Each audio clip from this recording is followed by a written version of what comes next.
Good morning everyone. তো আজকের সকালটা শুরু হলো একটু অন্যরকমভাবে, কারণ আজ ছিল ছুটির দিন। সেই অনুসারে সকালের কাজবাজ কিন্তু একটু লেট করেই করেছি।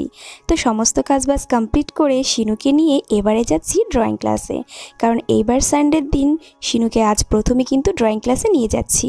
তো এই যে স্কুলের সামনেতে যাচ্ছিলাম, আর স্কুল তো এখন ছুটি চলছে, যেহেতু ক্রিসমাস থেকে নিউ ইয়ার পর্যন্ত স্কুল ছুটিই থাকে, তাই স্কুলের সামনে কিন্তু বেলুন টেলুন দিয়ে সাজানো ছিল, সেইটা একটু আপনাদের দেখালাম।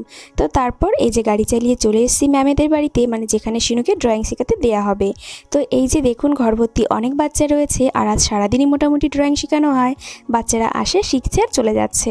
তো সেই মতন এখানে কিছু স্টুডেন্টস ছিল, আর সেখানে ওই যে শিনু বসে পড়েছে একদম ম্যামের পাশে।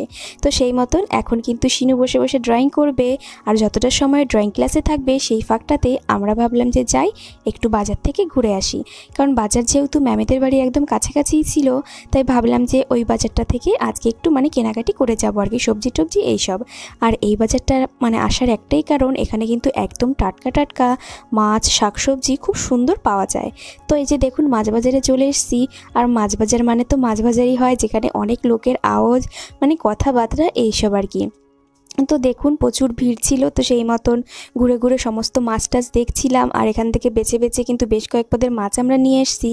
যেমন পাবদা মাছটা খেতে কিন্তু আমাদের বেশ ভালো লাগে, তো এখান থেকে যে আপনাদের দাদাভাই বেছে বেছে ভালো মাছগুলো দিচ্ছিল। এরপর এখান থেকে আমি আরও কিছু মাছ নিয়েছি, ধরুন ওই এক সপ্তাহের মতন মাছ আমি একবারেই মোটামুটি কিনে নিয়ে আসি, এতে করে বেশ রান্না করতেও সুবিধা হয়, আর কি কি আছে কিনা সবটা বোঝা যায়। তো এখানে দেখুন একটা বড় সাইজের শিমুল মাছ রয়েছে। তো এই মাছটাকে কে কী নামে ডাকে অবশ্যই জানাবেন। তো এখানে অনেক রকমের মাছ ছিল, আর এই যে এখানে ছিল এই যে বাঁশপাতা মাছ। তো এই মাছটাকে কে কে দেখেছেন এর আগে প্লিজ একটু জানাবেন। তো এইটাকে বলে বাঁশপাতা মাছ, আর বড়টাকে বলে শিমুল মাছ। তো তারপরে যেখান থেকে নিয়ে নিয়েছিলাম কিছু রুই মাছ, নিয়ে নিয়েছিলাম কিছু চাদা মাছ, আর তারপর আবারও চলে এসেছি সবজি বাজারে। তো এখান থেকে নিয়ে নিলাম নতুন আলু। তো নতুন আলু তো এখন অ্যাভেলেবেল হয়েই গিয়েছে, সেই মতন বাজারে কিন্তু প্রচুর শাকসবজিও রয়েছে। তো দেখে দেখে বেছে বেছে একদম টাটকা টাটকা ফ্রেশ কিছু মাল নিয়ে নেওয়া হলো। আর এই যে কাকিমার দোকান থেকে কলা নিয়ে তারপর আমরা চলে এসেছি টিফিন করাতে।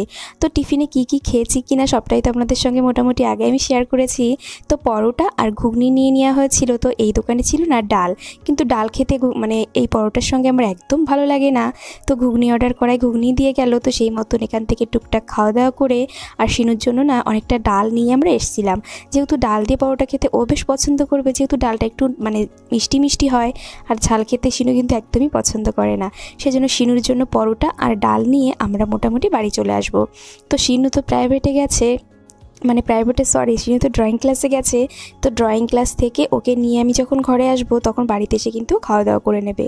তো তারপর আবারও কিন্তু চলে যাচ্ছি আমরা ম্যামেদের বাড়িতে শিনুকে আনার জন্য, আর এরই মাঝে কিন্তু প্রায় 1.5 ঘন্টা হয়ে গিয়েছে।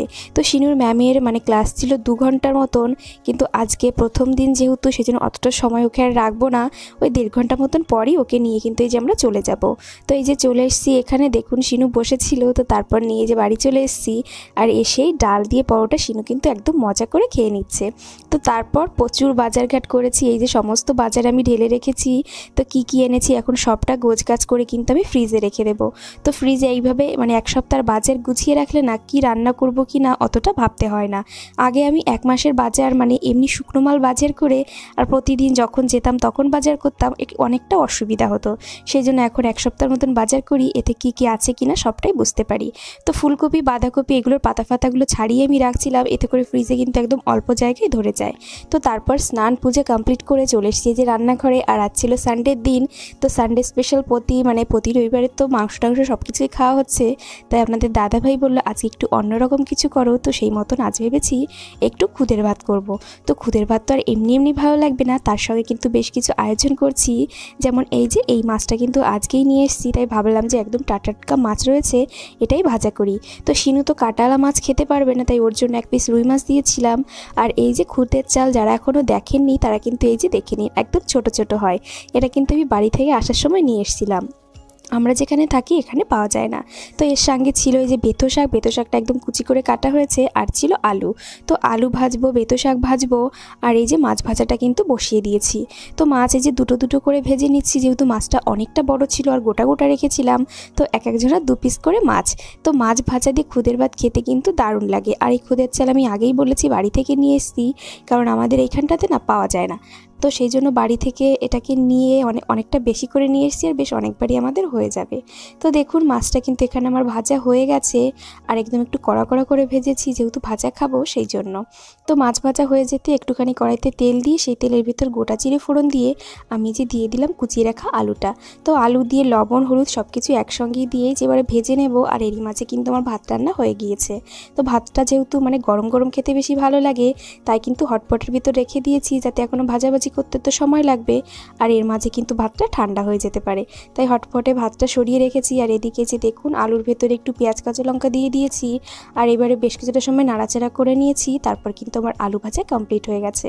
তো আলু ভাজাটা নামিয়ে রেখে কড়াইতে আরবার একটু তেল দিয়ে ফোড়নে দিয়ে দিলাম রাঁধুনি। তো রাঁধুনি ফোড়ন দিয়ে দিলাম রসুন আর কাঁচা লঙ্কা, আর তারপর কিন্তু এই যে শাকটা দিয়ে দিয়েছি।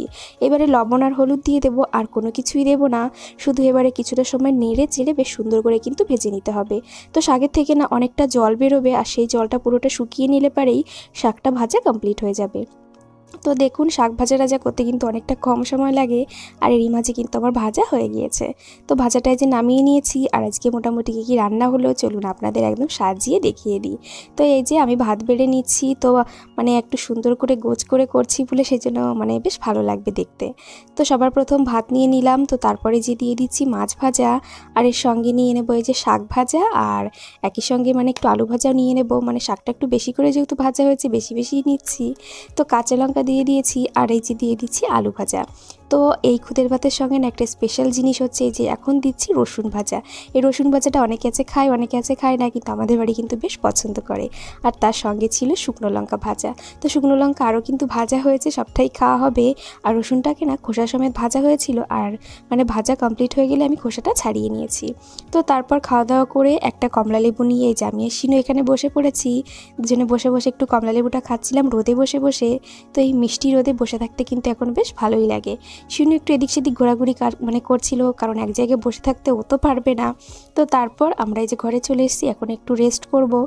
শিনু ঘুমোবে, আর আমার ভিডিও এডিটিংয়ের কাজ রয়েছে।